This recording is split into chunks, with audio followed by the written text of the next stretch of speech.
Shalom, it's Matt. Just wanted to make a quick video and just got a question. How many of you guys, gals, feel like you are just defeated in your walk with Yeshua?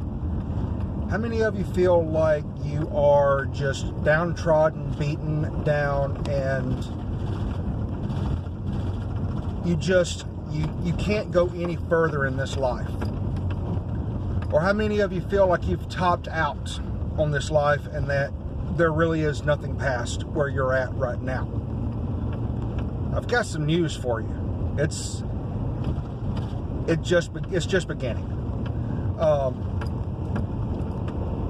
This morning I woke up and I was just feeling defeated. I was feeling overwhelmed.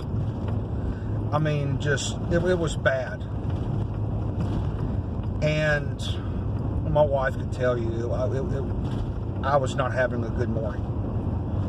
So I got up, got moving around and everything, got in the shower, and just got to praying. And when you're feeling down and you're feeling defeated, don't give place to the enemy. That is the point where the enemy, he has you where he wants you.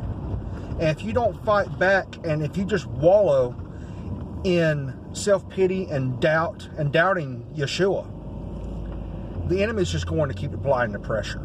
That's what he knows to do. But what he doesn't expect is once he's got you pinned down, you start applying the blood of Yeshua and you start praising Yah. Or when you start crying out to Yah. How many of us, when we are in a rut, when we are feeling defeated, I don't know. When we are feeling defeated, we just give in. We give place to this. We let it overtake us. Sometimes we just need to cry out, Abba, Father. Sometimes crying out Abba is not good enough, because that's, if we speak English, that's not necessarily an English word that we use on a daily basis, or a word that is common in our language. But the word daddy is. Cry out, call him daddy. Daddy, help me. Daddy, fix this. He'll answer. He will. If your heart's right and you are truly wanting out and you're wanting deliverance from something, you call out daddy. What daddy is not going to answer when their kid's calling out? I was having a time in the shower, boy, I tell you. I cried out to daddy. Daddy answered. And I got this thought in my head, and I could almost see this spiritual entity in my thoughts that was attacking me. I could see him in my thoughts. And then all of a sudden, just this bright light just came out from behind him, and it just disintegrated him. And just little black shards and shreds of him just started going everywhere. That wasn't Yah defeating him, but that was Yah giving me a picture that, yeah, this thing can be defeated. So how do we defeat these things? How do we overcome this stuff? Well, it starts by knowing who you are. If you are a child of the King, if you're a child of God, you may not realize this, but you have so much authority.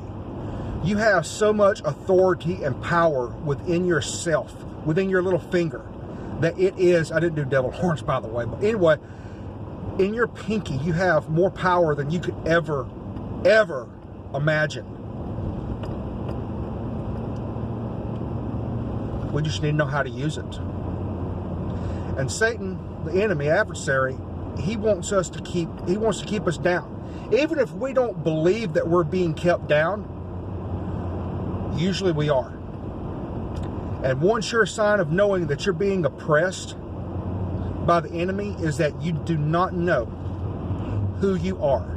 You do not know your identity. Brethren, we are children of the King.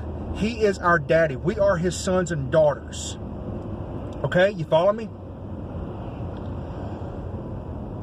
We don't act like it. We concern ourselves with the things of this world. We concern ourselves with carnal things. We concern ourselves with the things of this world. What are we going to watch on TV? What kind of video game we're going to play? What are we going to cook for supper tonight? You know, where are we going to go when we get off of work or after school or, you know, whatever. Okay?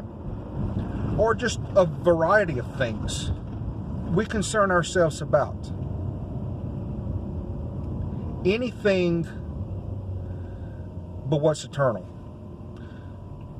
Why aren't we concerning ourselves with the eternal?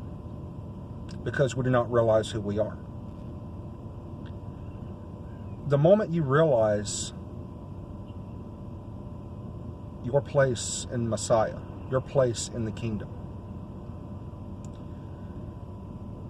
and once you realize that to the point that it just becomes your personality, you move out of the physical realm and into a spiritual realm in your mentality and in your entire way of thinking with your dealing with people and everything. And that's something we should strive for. People that realize that they're royalty and know they're royalty, for example, the royal family in the UK, do you think they really concern themselves with paupers, with homeless people, with just everyday Joes like us? No. They only bump elbows with the rich people, with other royalty. They're a bunch of carnal heathens, but you know what? Maybe we can learn something from them. Okay? I mean, no, I'm not saying that we should isolate ourselves from others. No, not at all. But what I am saying is that we need to make a division between what is temporal and what is eternal, between what is physical in this world and what is physical, between what is physical and what is spiritual, between the things that are going to burn up with a fervent heat when Yeshua returns and the things that are going to endure and last forever.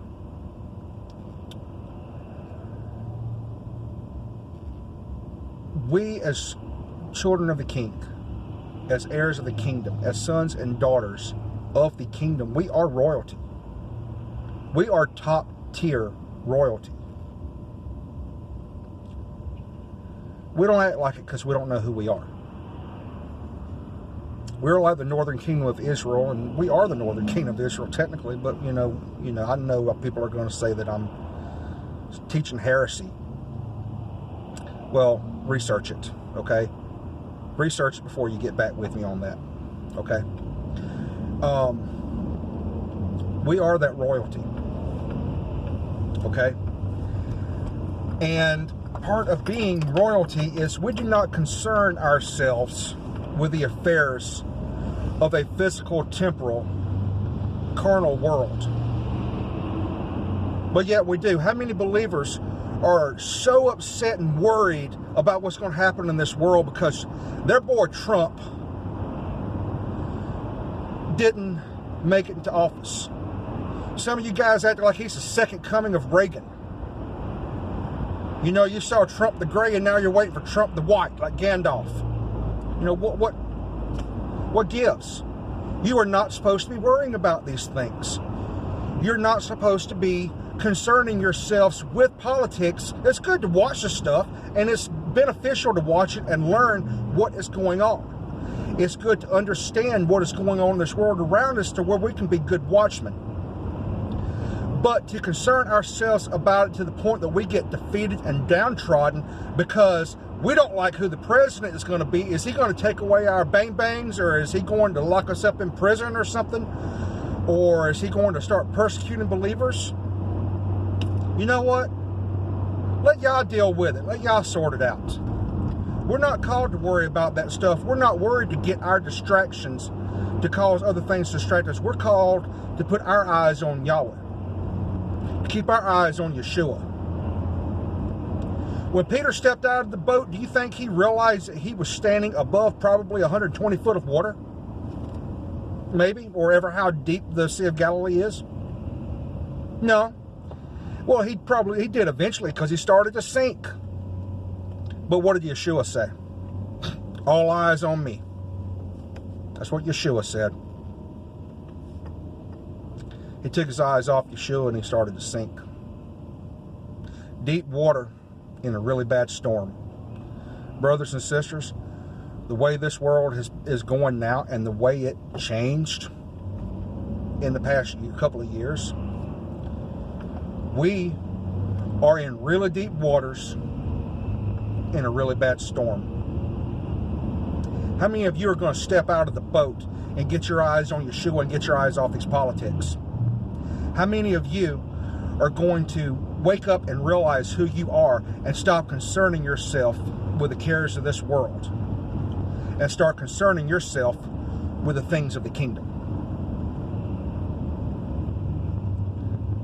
That's what royalty does. I could go a lot deeper into this, and my apologies for not having any scriptural references. If you ask, I will post some. This is my first video, and I hope to have many more. Y'all led me to post this, and let's see how things go. Much love, peace out, and shalom.